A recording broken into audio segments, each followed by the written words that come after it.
زینب زینب زینب زینب زینب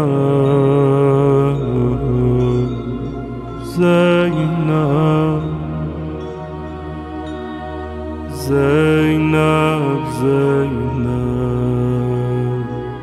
زینب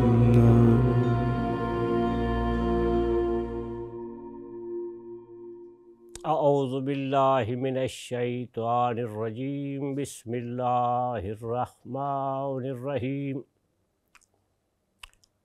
الحمد للہ رب العالمین والعاقبۃ للمتقین والجنۃ للمؤمنین والنار للکافرین والمنافقین والمشرکین والصلاة والسلام علی سید الاولین والآخرین خیر المبشرین والمنذرین نبینا ابی القاسم محمد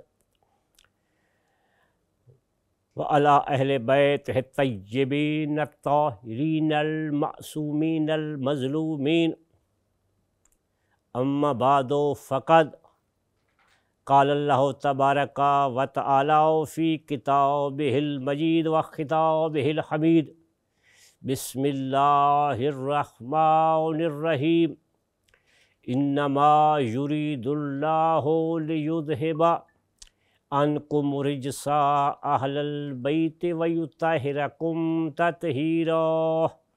اللہم صلی علی محمد و آل محمد۔ میرے محترم معززین سامعین کرام،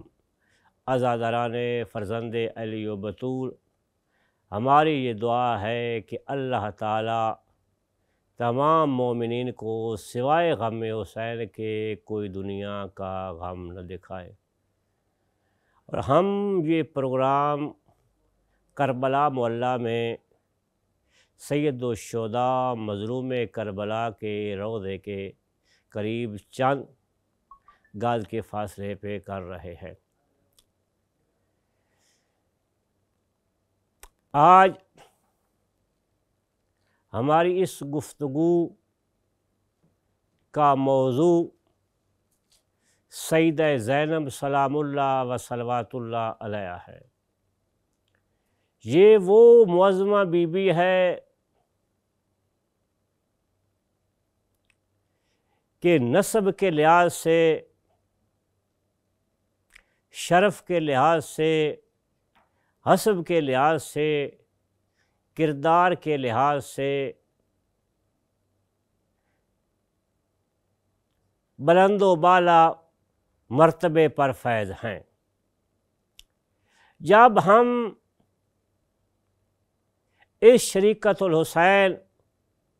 ام المصائب عقیلہ بنی ہاشم جناب زینب کبریٰ سلام اللہ و صلوات اللہ علیہا کے نسب طاہرہ کی طرف رجوع کرتے ہیں تو ان کے دادا جناب ابو طالب سید العرب دکھائی دیتے ہیں۔ جب ہم ان کی دادی کی طرف نظر کرتے ہیں کہ ان کی دادی کون ہے، ان کی دادی ام المعصومین ہے جو فاطمہ بنت اسد سلام اللہ و صلوات اللہ علیہ کے نام سے معروف ہیں۔ جناب فاطمہ بنت اسد ام المعصومین ہیں۔ یاد رکھو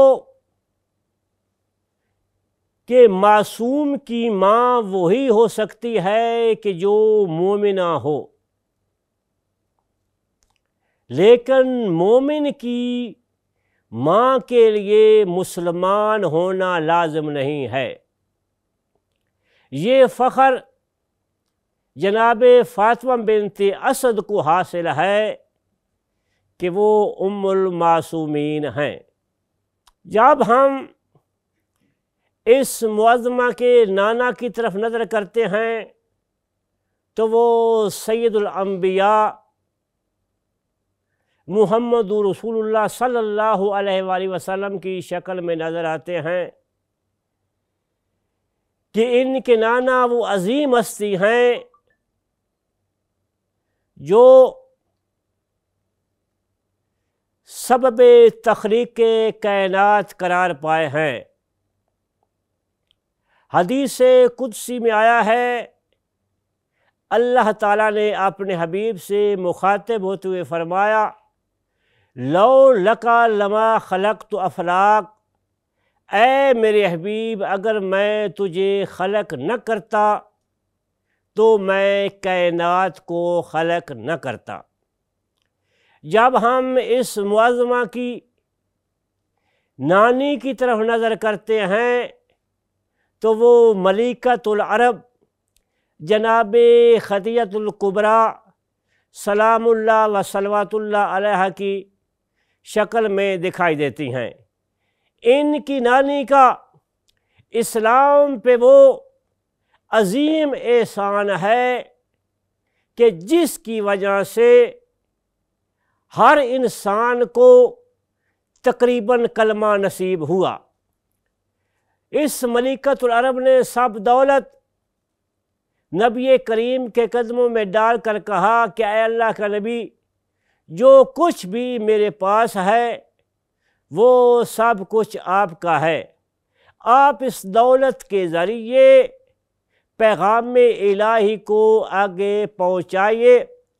اور اتنا دین اسلام کی نشر و اشاعت کے لیے اس معظمہ نے خرچ کر دیا کہ خود زمین پر سونے کی نوبت آ گئی اور 3 دن تک فقر و فاقہ میں مبتلا ہو گئیں۔ جب اس معظمہ کے بھائیوں کی طرف نظر کرتے ہیں تو ان کے بڑے بھائی ہیں امام حسن مجتبیٰ، جنہیں ریحانۃ النبوت کہا جاتا ہے، یعنی باغ نبوت کی خوشبو امام حسن سرکار میں ملتا ہے کہ جب وہ چلتے تھے تو ایسے لگتا تھا کہ محمد چل رہے ہیں۔ ان کے دوسرے بھائی حسین ہیں، جس نے میدان کربلا میں عصر کے وقت ایک ہی لمحہ میں اپنا سب کچھ کٹوا اور لٹوا کر دین اسلام کو احیاء بخشا۔ ان کی بہن کا نام ہے ام کلثوم، جس نے شام اور کوفہ کے بازار و دربار میں اپنی بہن کے شانہ بشانہ کھڑے ہو کر یزید کے نجس چہرے کو ناپاک کیا اور امت کو بتایا کہ جو انہوں نے میدان کربلا میں ذبح کیا ہے وہ باغی نہیں تھا بلکہ وہ تو دوش نبوت کا سوار تھا۔ آخر دعوانا الحمدللہ۔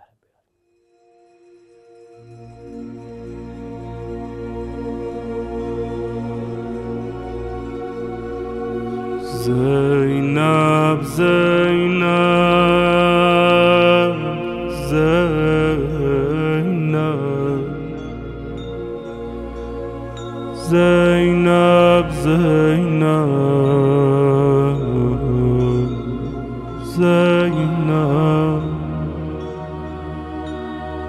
زینب زینب زینب